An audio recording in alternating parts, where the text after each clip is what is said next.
Welcome to the Life and Times of Captain Barney Miller podcast. I'm your host, Mike White. Joining me, of course, is the rookie, Chris Dashew. Got any more tips for me? Because I'm looking for tips. Like those tips, do ya? I do like those tips. Rib tips or? Whistler tips. Ooh, nice. Rib tips? Come on down to Captain Barney Miller's old-time family restaurant and get some rib tips. He wants his baby back. We haven't seen her in a long time. Right, Jesus. On this episode of The Life and Times of Captain Barney Miller, we are talking about 3 episodes of Barney Miller. We are talking about 3 from season 7, episodes 4, 5, and 6. Dorsey, Agent Orange, and Call Girl. Dorsey came out November 27th, 1980.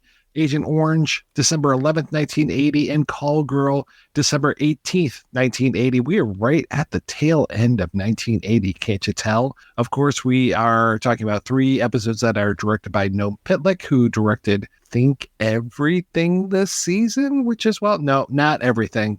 Not everything. I think there's 1 episode that he didn't direct. So yeah, sorry, Noam. We are talking about the 3 episodes that star the one and only Dorsey. Well, that's the character's name. Paul Lieber. He is back as Detective Sergeant Eric Dorsey. And Chris, I am so glad that these are the only 3 episodes that Dorsey is in. Oh my God. Not a fan, huh? I'm not really a fan. No. So what's funny, I mean, we've mentioned Paul Lieber on this show before. I've mentioned that he's in one of my favorite episodes, late episodes of The X-Files. And then we've seen him end of last season as one of the stick-up men, right? That come into the precinct. He looks identical to the way he looks now, like literally identical. That big hair, man. I mean, Bob Ross would be like, man, tone that down, would you? Yeah. I think... what's funny for me about this episode, Dorsey, is it obviously, it's the introduction of a character who we have not met before. We've seen the actor, but never met the character. And the character does not fit in the precinct at all. And I'm saying that even once he kind of, in the second and third episodes that we're going to talk about, kind of starts to get his footing, even then, he doesn't fit. And I think it's due to the writing. It's not the acting. I think Paul Lieber's fantastic. I just don't think they gave him anything to work with. It's like, it's like they were like, well, Dietrich was fun and Dietrich made sense. So let's introduce someone who's even weirder than Dietrich. And yeah, I don't dislike these episodes as much as you do, clearly, or at least the addition of a new character kind of taking over the episodes, at least the first one and a little bit of the second one, the third one, not so much. But he's a lot, and I can completely and totally understand your feelings. And I can also probably assume that this character may have something to do with why our dear friend and writer of the only book about Barney Miller, Tales of the Old One, too, Otto Bruno, I kind of feel like this may be one of the reasons he's not a huge fan of this season, because this is 3 episodes being given to this character, essentially. Yeah, I think that my real problem with him is that he doesn't have a personality. He's just kind of weird.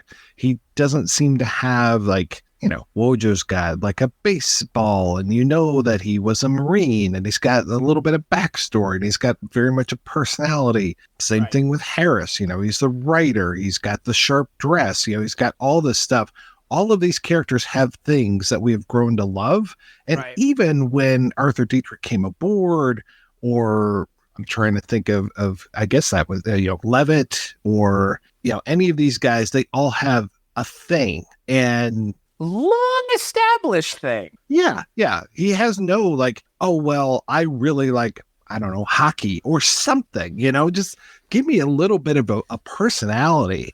And instead he just, well, first off, he does not ingratiate himself with his coworkers whatsoever. And it's such a negative thing. I mean, it's what they've been fighting since almost the very first episode, which is, we are honest cops. We are not on the take. He comes in and immediately is like, oh yeah, all you guys are on the take. I'm okay. I'm better than you.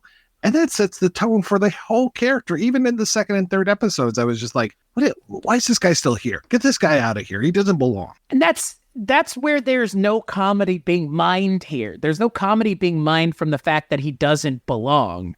It's being mined from him rankling everybody else in the precinct, because for once they're all on the same page that they don't like this guy. Like, Levitt, I think they tolerate because, again, he adds some value. He comes up from downstairs. He brings up the mail. This guy, I mean, yeah, he shows up and he's just like, hey, listen here, fucking crooked cops. It's like, what? And like, the funny thing is, like, I can understand where he's coming from theoretically, because I guess if that was the expectation when you're working there, you're the young up and comer. That is the way things are. I'm assuming that was the way things had to have been somewhere. This isn't being written in a vacuum. But as people, you and I, who host a show about Barney Miller, who feel a connection to the characters on the show, to the actors who portray these characters, to see someone come in and go, look at all these dirty cops. Right. It's like, wait, like, what fucking information are you using here? And like you said, it's one thing to not ingratiate yourself to the characters in the show. It's another thing to not ingratiate yourself to the audience who's watching the show. Because that feels like the bigger problem. The characters in the show are going to deal with it because that's the way they're written. But if the audience doesn't like you, they're going to want you gone immediately. And I completely understand your sentiment. Well, it's like, even if he had said, oh, I talked with Lieutenant Scanlon, and, he warned me about you guys or something where it's coming from outside, but instead would have made perfect sense. Yeah. He's like, well, I saw all you older cops again, like not doing very well with that. I saw all you older cops, and he looks at Harris with the way that he's dressed and everything. And he's just like, well, I just kind of assumed. It's like, well, you know what happens when you assume there, Dorsey. So not good. Not good, Dorsey. Yeah. Jack Reacher says assumptions will get you killed. Very good. Yeah. And he just puts his foot right in his mouth. And yeah, it's tough. The story itself to the Dorsey episode, not too bad, though I really thought they could have put a little bit finer point on it. We've got this heroin addict. And I kind of like this heroin addict. How he's just like, this is a great time to be a heroin addict. My habit that used to cost $150 a week only costs $75 a week. And I'm just like, $75 a week in 1980, that's a lot of money. I mean, it's not like a, $6 bowl of chili in 1973 or something, but it's a lot of money. $75 a week. That's more than my chai tea latte costs when I go to Starbucks if I were to get one every day. Yeah, that's a lot of money. But I do like that, again, like Barney Miller is a show that doesn't always do the thing that you expect with these kinds of characters. And yeah, kind of painting him sympathetically, I think, was smart. Oh yeah. I mean, he's pretty sympathetic as a character, but at the same time, like, he's obviously, he is still an addict.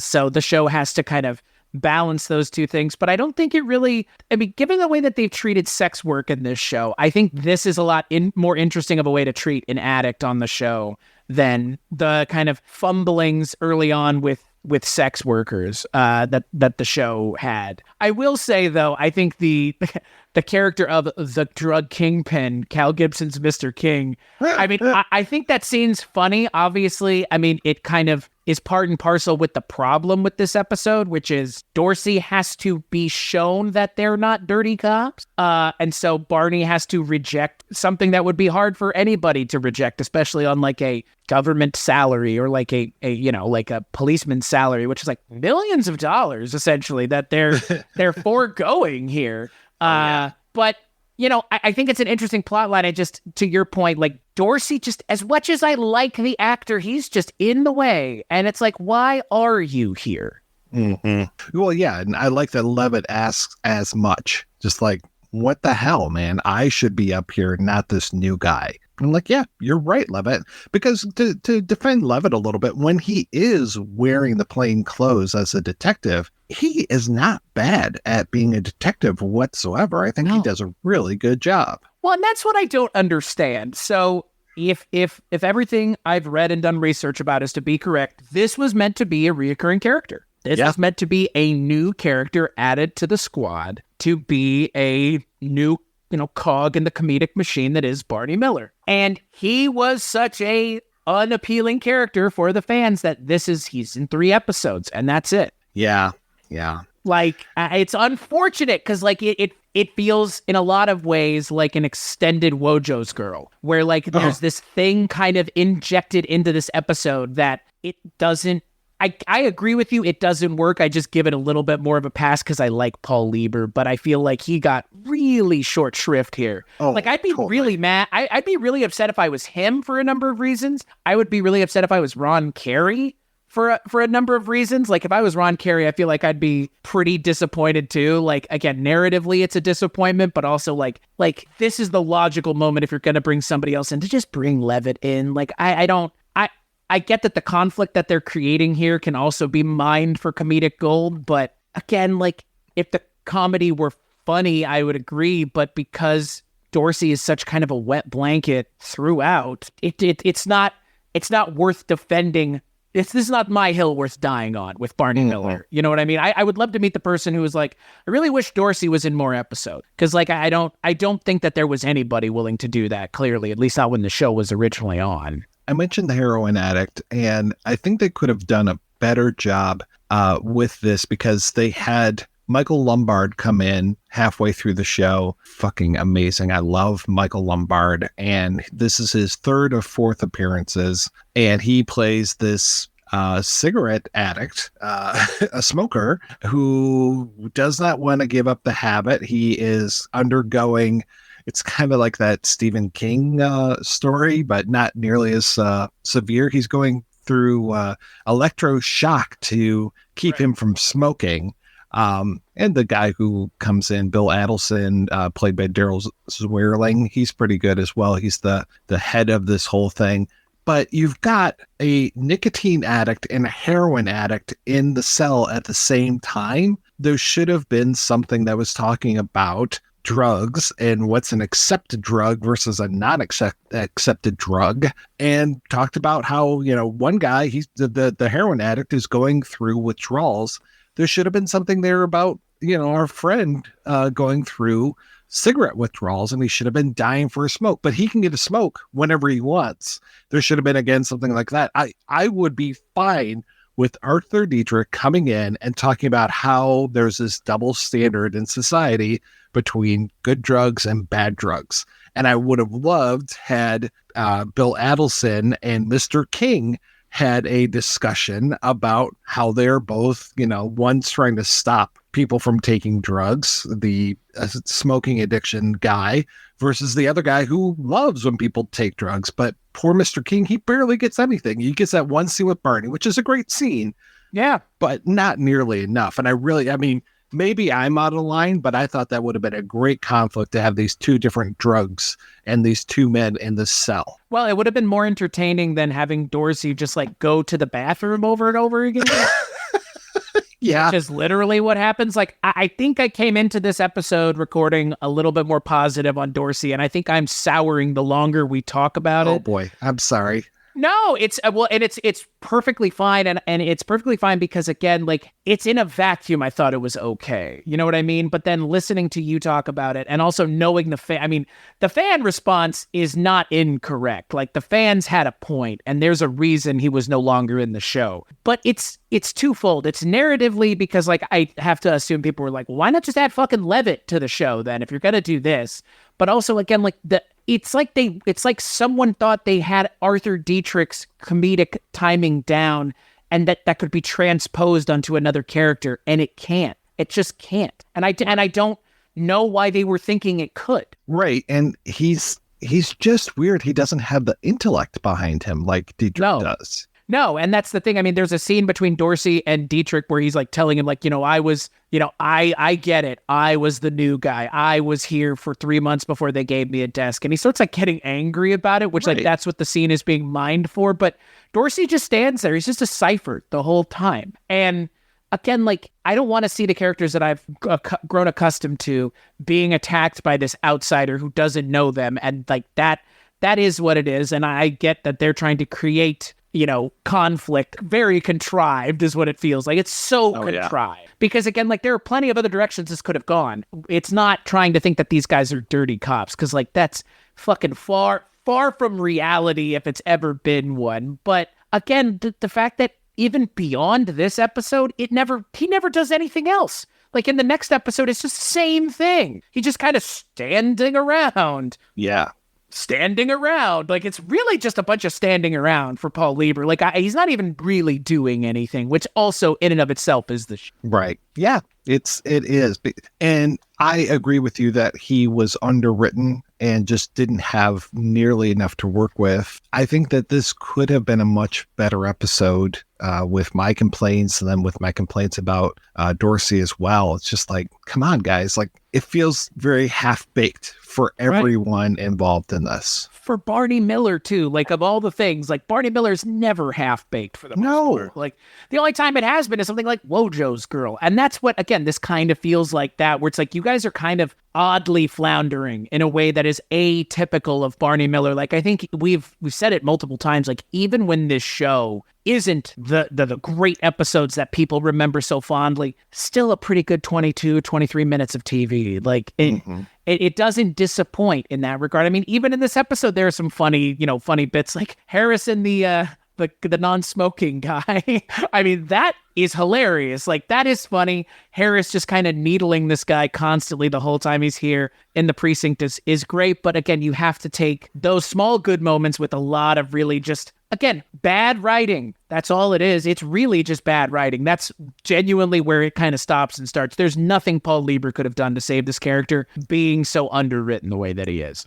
Right. And why, like all these names of the writers, the story editors, they're written by, they're all familiar names. Frank Duncan, Jeff Stein, Tony Sheehan. Sheehan's got the writing credit. We know that that's not always the case when it comes to a show like this, where it might be somebody else has written, but Tony gets the credit or whatever. But come on, this is not what we're used to when it comes to the quality of Barney Miller. No, and that in and of itself, I think, is the big failing here, is this doesn't even feel like Barney Miller. It feels like a lesser show masquerading as Barney Miller. And a lot of that is just the fact that Dorsey is the focal point of this episode. I mean, the next two episodes, I think, are better, marginally better, only because it's not titled Dorsey and he's not the focus. He's just in the background, which, I mean, again, like, once he's in the background, he effectively disappears. So there you go. But yeah, this might be one of the worst episodes of the show, I think, without a doubt. Yeah, in the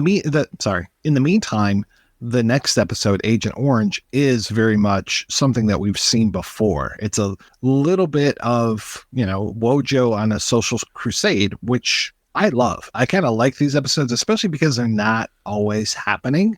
When they do happen, it's just kind of a nice thing. And I've missed Wojo. It feels like I haven't seen Wojo really in action for a while. And now he's back in this episode big time.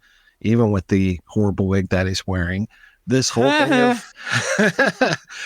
thing, he, arrests this guy, and the guy's talking about how he was exposed to Agent Orange, and that gets Wojo thinking. And I mean, this was a major problem, probably still is for some guys, where they were exposed to these horrible chemicals back in Vietnam, and nobody fesses up, nobody talks about it, nobody accepts responsibility.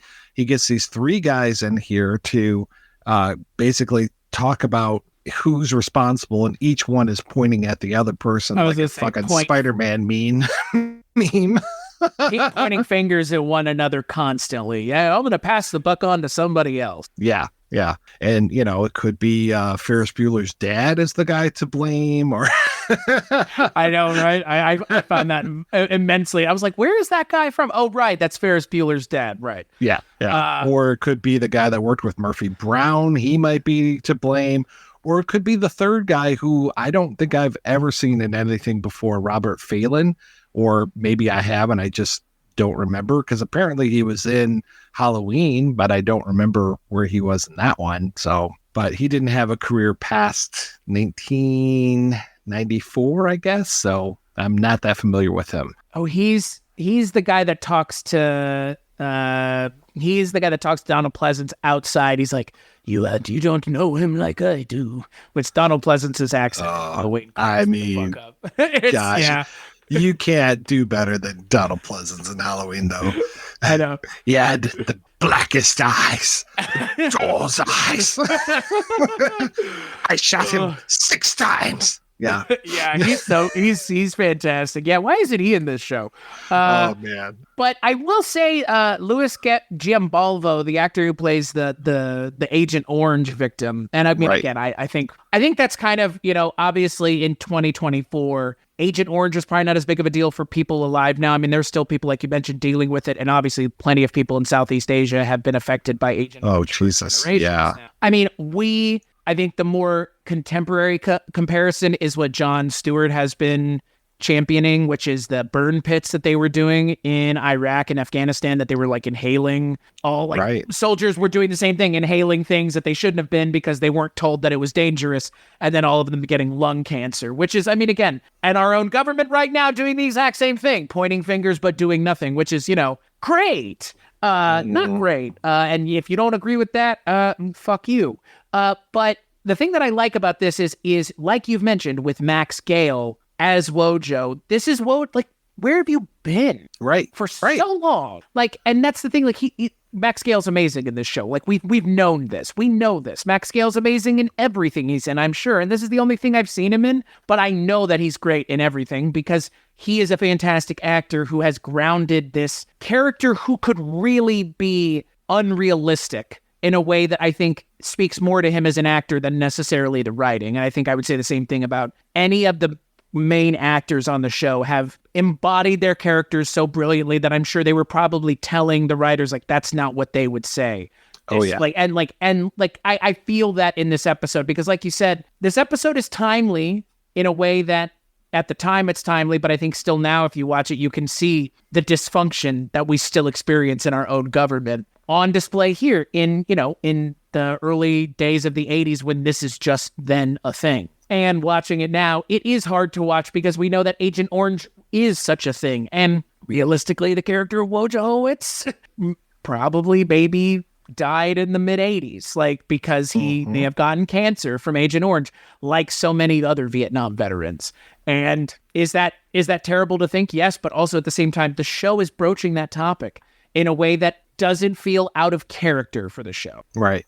Well, was it this episode where they're talking about people who are thrill seekers after the war? Yes. Okay. Yeah. Because that all of this stuff was really touching home for me as the son of a Vietnam vet, because one, according to my mom, he had a spot on his leg after he came back from the war that just never healed. And two, he died skydiving because he was, I think, in hindsight, that he was probably looking for those thrills that he was getting in the war and was trying to recapture that somehow. I think it's really stupid to be a skydiver when you have a 2-year-old kid at home, but hey, he lived his life like he wanted to. So what?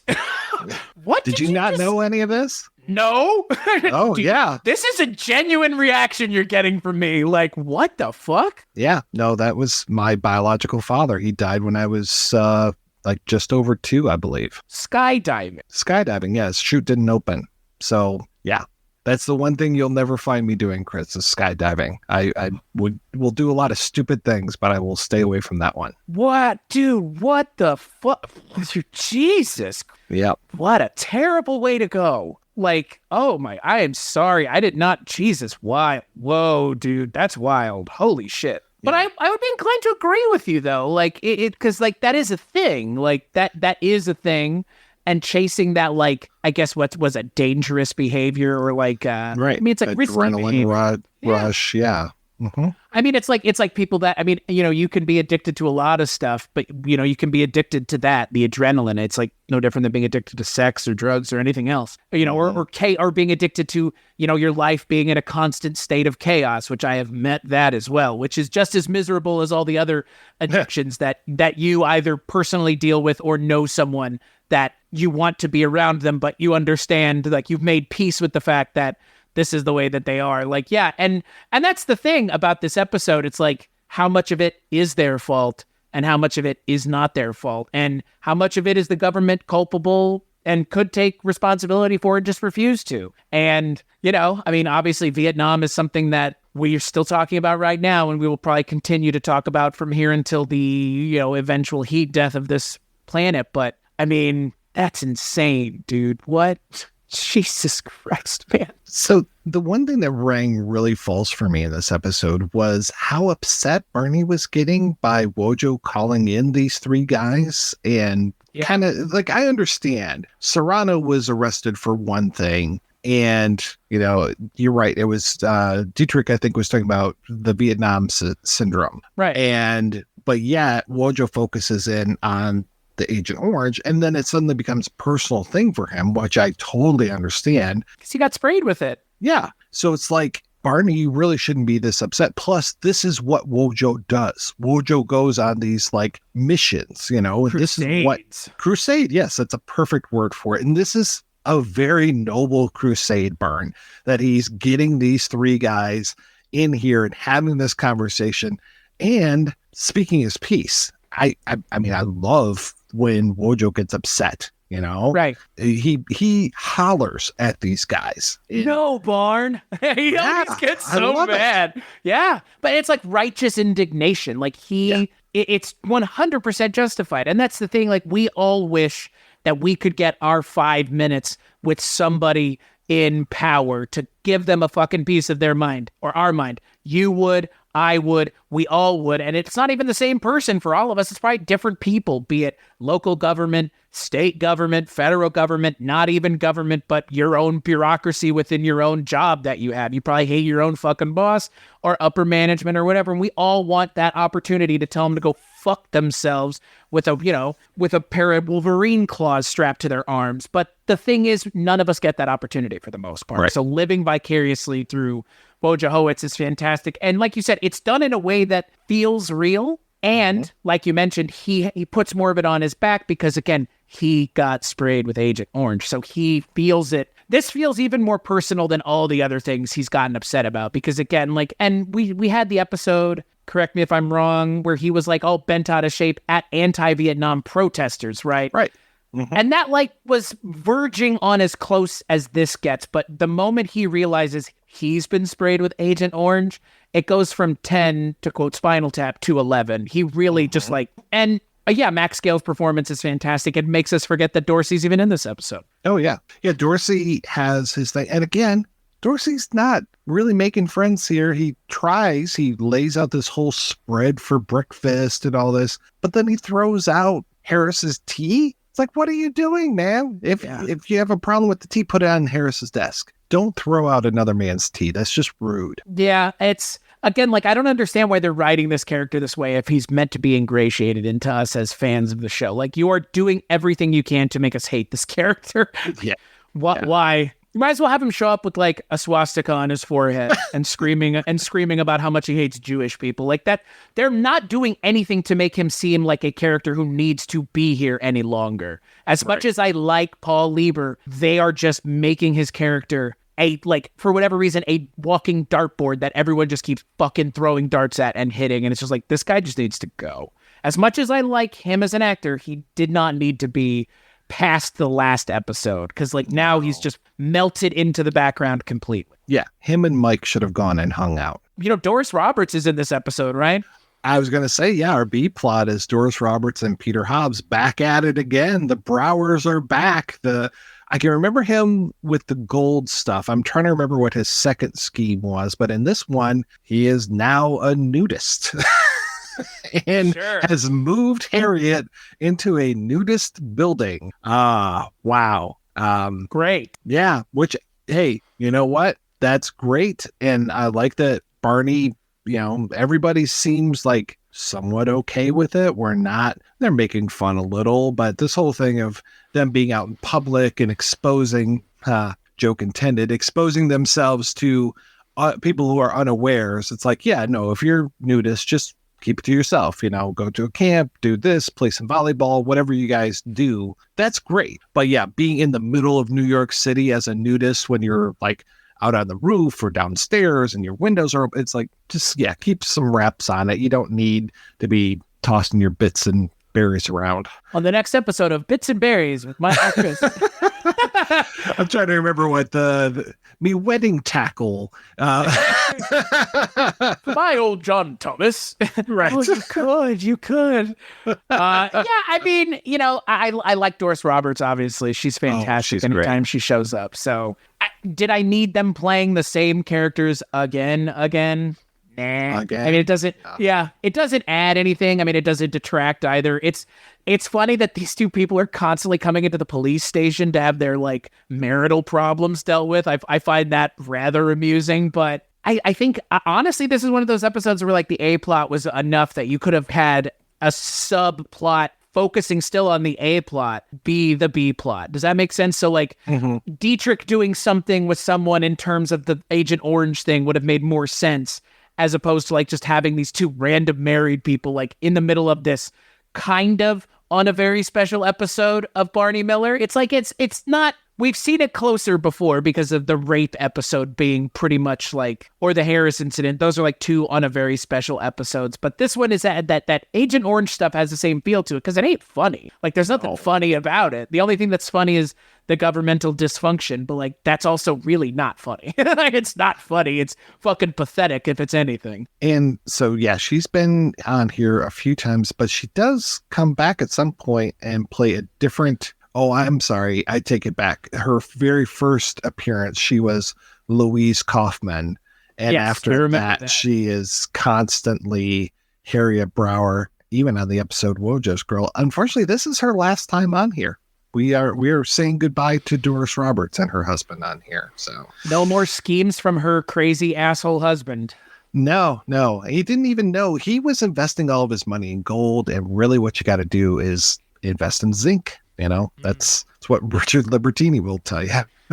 Or technology to make you invisible, because that's the thing I think of Peter Hobbs from is to see the Invisible Man. You remember that? I don't remember that. He was like he was the guy. He was like the old man. Oh, he was the blind guy, right? Yeah.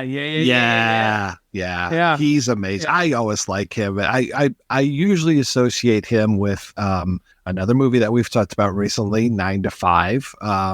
But yeah, Man with Two Brains, Sleeper. This guy, he had an amazing year. But compared to Doris Roberts, I can't even fathom how many things she was in over her career, because she was everywhere for decades. She's in one of my favorite comedies of all time, Grandma's Boy. She is so good in Grandma's Boy. That's her amazing.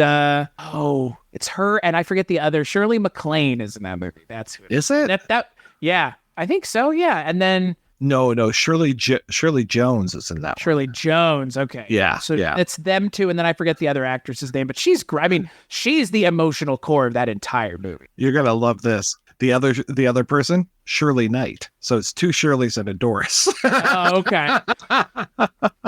You've seen Grandma's Boy, right? Yeah, that was Nick Swartzen or Alan. He was in Colbert. it. Right. Yeah. It's been a while, Happy Gilmore. I do remember liking it a lot because, I kind of like those stupid comedies sometimes.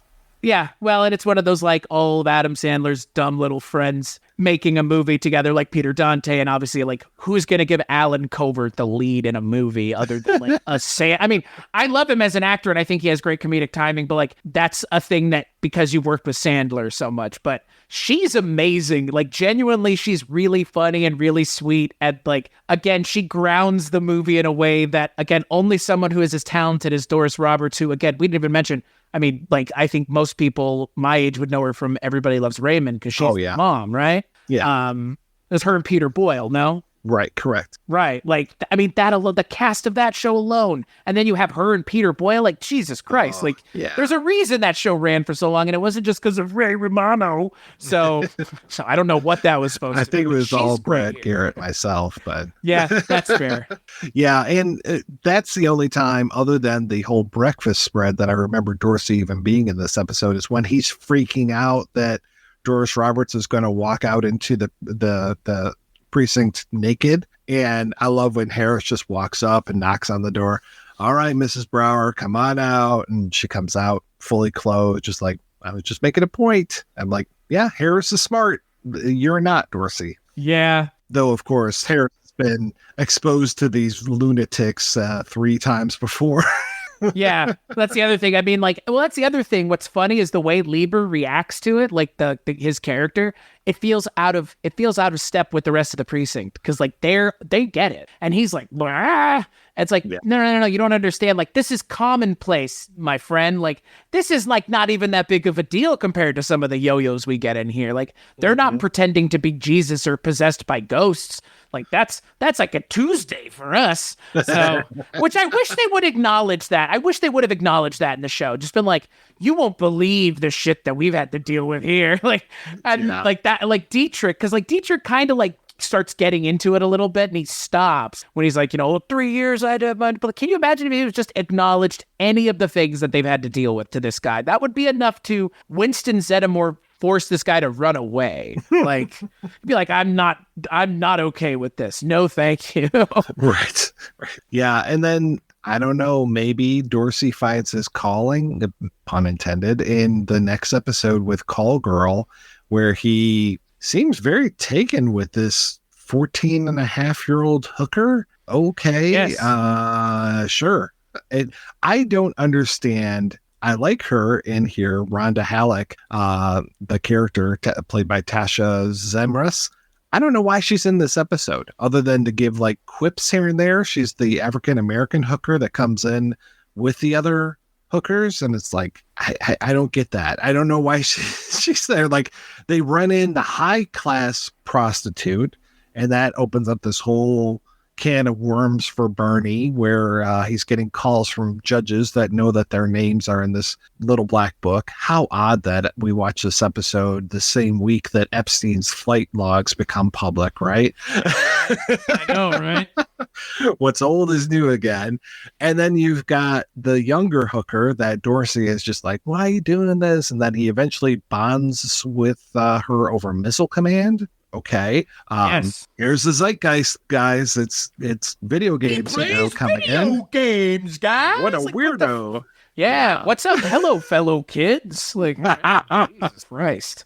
And then you have the black one. And it's like, okay, like she gets off some good quips, but like she should have been doing something. Like poor Dietrich in this episode. He is trying to undergo, quote unquote, the new celibacy. And I had to go look it up. I was reading the Washington Post. If you will indulge me, I'm going to read a couple paragraphs from this story from August 2nd, 1980, ripped from the headlines, Chris. Whoa. It was bound to happen. Just when Plato's Retreat and the Pleasure Principle are playing in Peoria, the news is out from California, Trend Central, that sex is out, O-U-T, out.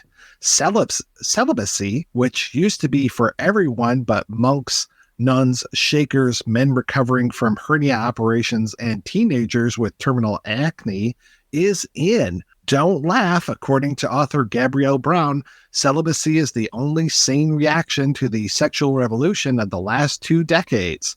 The one-night stands, the group gropes, the wife-swapping, bed-hopping frenzy of orgasmic pursuit. That's where I'll stop there. But first off, I was always taught that celibacy means not getting married and chastity means not having sex, but somewhere along the line, they made celibacy be chastity, which always drives me crazy. But how weird is this? How weird is it that celibacy becomes a trend right when Reagan is about to take office? What the fuck? Well, free love's over, baby. I mean, we are right there on the verge of AIDS too. So yeah, fuck me, right? Yeah. Well, no. Actually, the exact opposite. Me. Yes. Don't fuck me. Yeah. I mean, yeah. That was the sequel to Just Shoot Me, I think. Right. I find it, I mean, look, if any character on the show is going to do it, it's going to be one of 2 characters. It would either be Harris, unrealistic and unexpectational, but it would be funny, or Dietrich, because he's already a fucking alien anyways. So, like, he's a weirdo. But that's the thing. It has been established that Arthur Dietrich has a sex drive, that Arthur Dietrich finds women attractive. The fucking nuns, man. He you know, his girlfriend was celibate, or should have been. Yeah. Arthur Dietrich, nun fucker. But that's the thing, like, it's been established that, like, he is a sexual being. So the comedy that they mine, I appreciate it. It's just kind of bizarre. Like, Because again, yeah, like what a weird trend for everybody to like think is a thing that anyone should listen to. Right. Because right. I kind of don't get it. I kind of don't personally. I don't get it. The thing that I don't think pays off as much is because they have this happen before they reveal that he's taking part in the celibacy, is when he gives Barney this report and he has done all of this crime categorization for all of the year, plus predictions for 1981 as far as what crimes are going to be higher and lower. And he just gives this whole spiel about this report that he's put together. Had we known that he is celibate, Chase, and that is giving him newfound powers, I think that would have been even funnier. Well, and that's the thing. I mean, that should have been the gag, is that like, look at how much work he's getting done because he's not jerking off or having sex. Like, and like, yeah, why is the joke being told out of order? Like, it doesn't work that way. Like, get it? That's why he did it, because he's celibate. Like, okay, sure. I don't know. Like, this episode goes all in on the sex stuff. And I don't know, like, I feel like I've seen this episode before. Yeah. The only part of it that was new for me was having the return of Arthur Mallet, mostly known for me as, God, what voice did he do? Was he in Peter Pan? I know he was in Hook, right? He lost his marbles. Yeah. But he has a great voice. The Secret of Nim? Mr. Aegis. Yeah. You know what else he was in? Halloween. It was also in Dagger of the Mind. Oh, yeah. He sure was. He was that drunk guy that they were trying to... was it his umbrella? Right. Yeah. Yeah. And it was in several episodes of Night Gallery as well. Like, he's been in all sorts of things that we have talked about in the last decade. He is the most detestable character, I think, that might have been on this show. Like, worse than the guy who was raping his own wife. He is a pimp for a bunch of teenage girls, including, and I'm sorry I said 15 and a half year old little, what's her name? Rhonda Halleck, I think it was the girl's name. What the fuck, man? This guy's a dirty old man with all of these young girls around, and I don't know what they do in their own time. He's a total pimp, and Barney even asks him if he's a pimp, and what's that? I don't know. It's like, this guy is awful. Like, I kind of wish Barney had shot him.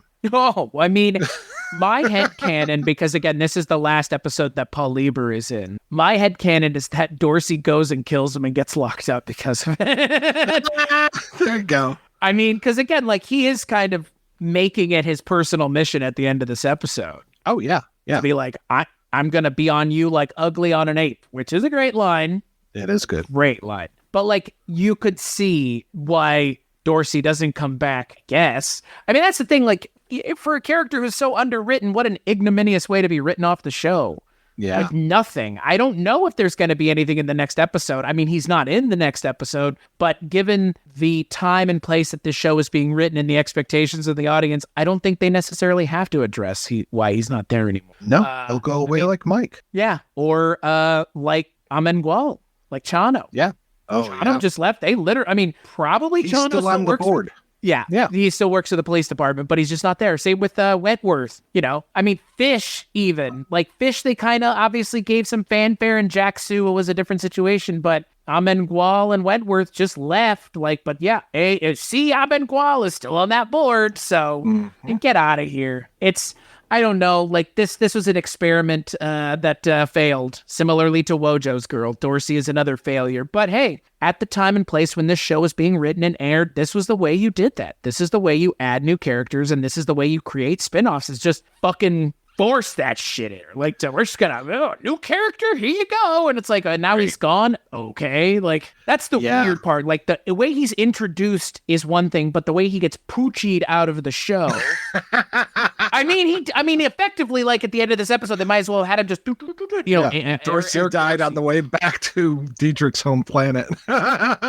Like, and I wouldn't be surprised, because they handle his introduction pretty poorly. And unless they mention him in the next episode, they handle the way he's written off the show just as poorly. Yeah. I think that another joke that doesn't go anywhere is this whole thing of the high-class call girl getting a hot stock tip from one of her Johns, and then calling her investor and like, hey, we got to sell this stock in order for me to buy this thing because it's this really hot tip that I have. And for sure, this is going to go through the roof. Meanwhile, you got Harris there, who is increasingly becoming very venal when it comes to money and stuff. It's just like, okay, pretty soon, like, he's going to disallow people from putting coal into the stove, and he's just like, oh, what's that stock tip? Oh, you got something to tell me? And it doesn't go anywhere. Like, even at the end of the episode, it sounds like he's going to try to line up some business with her, which we know has happened.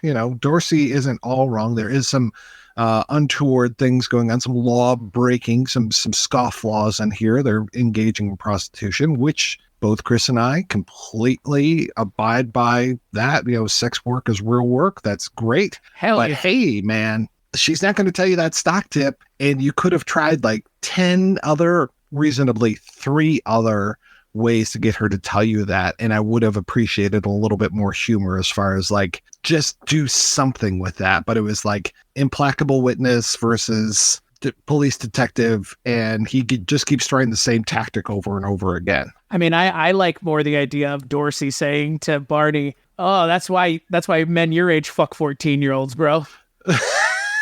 Jesus Christ. This guy, universe did this guy beam in from? Like Planet Dickhead? Like, it's so the worst. Weird. Yeah. He is the worst. He really is. You're right. You're totally right. Poor Dietrich. I love when he's just like, I'm going to go suck on my tie now.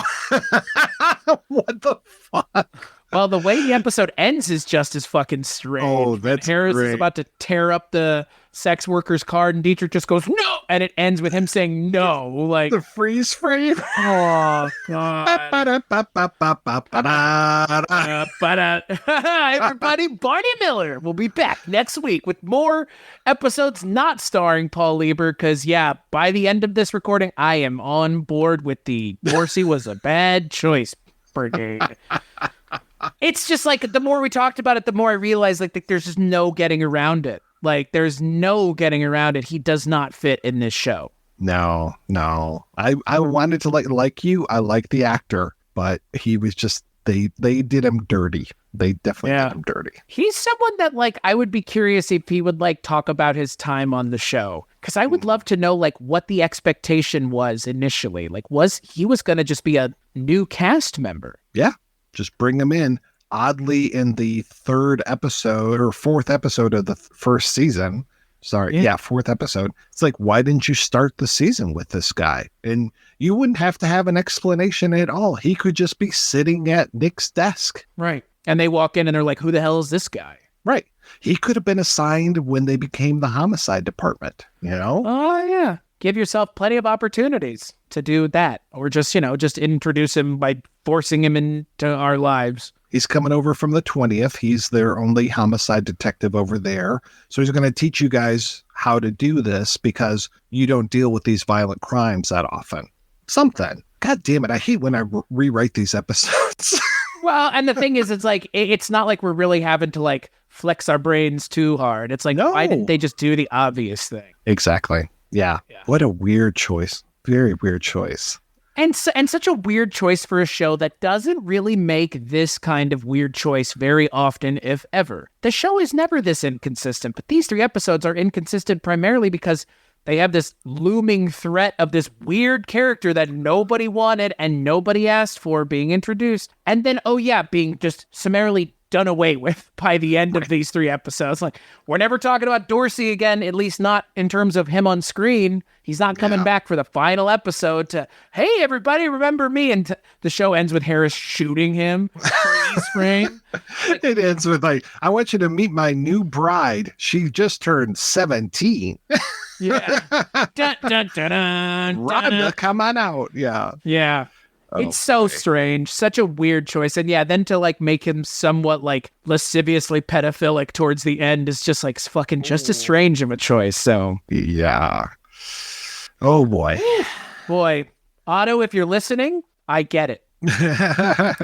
We are ready to believe you. Yeah, we sure are. Whew. Well, when we come back next month to talk about more Barney Miller, if you are paying attention at home and watching these episodes with us, we will be talking about Resignation, Field Associate, and Movie Part 1 and 2. And we may be joined by our good friend Richard Haddam, who we've been talking a lot about James Bond with lately. Yeah, I was about to say, if you are interested in supporting Mike or myself on Patreon, you can check out Mike's Patreon over at patreon.com/projection booth, or mine, which is patreon.com/culturecast. And at the $10 level on either of our Patreons, you get access to Rankin' on Bond, where Mike and I, along with our friend Richard Haddam from Rankin' on Bass, talk about, well, James Bond movies once a month, every month until 2026, I believe. Well, until they start making those new ones. What about that Jinx spin-off movie? I'm still waiting for that.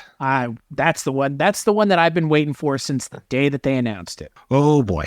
She could drive an invisible car. It would be awesome. Yeah. Put just diamonds on her face. Oh, there you go. Diamonds are forever. And that's just a preview of everything you could enjoy on Rankin' on Bond. This was our improv session, just talking about James Bond for a second. But yeah, no, that's where you can find that show, and that's where you can find most things I work on can be found at weirdingwaymedia.com, including this show. What about you, Mike? Same thing. Weirdingwaymedia.com is the place to go for all things Mike White. That's me, not the director/writer, not a football player, not the former mayor of Cleveland. There's a lot of us out there, but I'm the real deal, baby. Though I don't win any sort of Emmys or give Jennifer Coolidge good roles and stuff. So there is that caveat. Not yet. Not yet, but maybe one of these days I'll be working with Uncle Rico full time. Oh boy. Oh boy. Oh man, we've got so many Jennifer Coolidge impersonations on RuPaul's Drag Race this year. It's just been wall to wall. They even had 2 of them on Snatch Game, UK. So, Canada. Yeah. I'm getting my incarnations of Drag Race mixed up. That's the new hot impersonation to do is Jennifer Coolidge. Who'd have thought? Yeah, I'm not doing mine, so don't wait for it.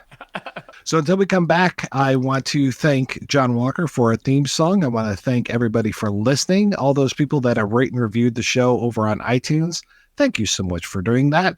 It's nice that you're spreading the word, getting us out there into the algorithm where maybe more people can find out that there is a Barney Miller podcast on the block. We are keeping it real for the old one, too.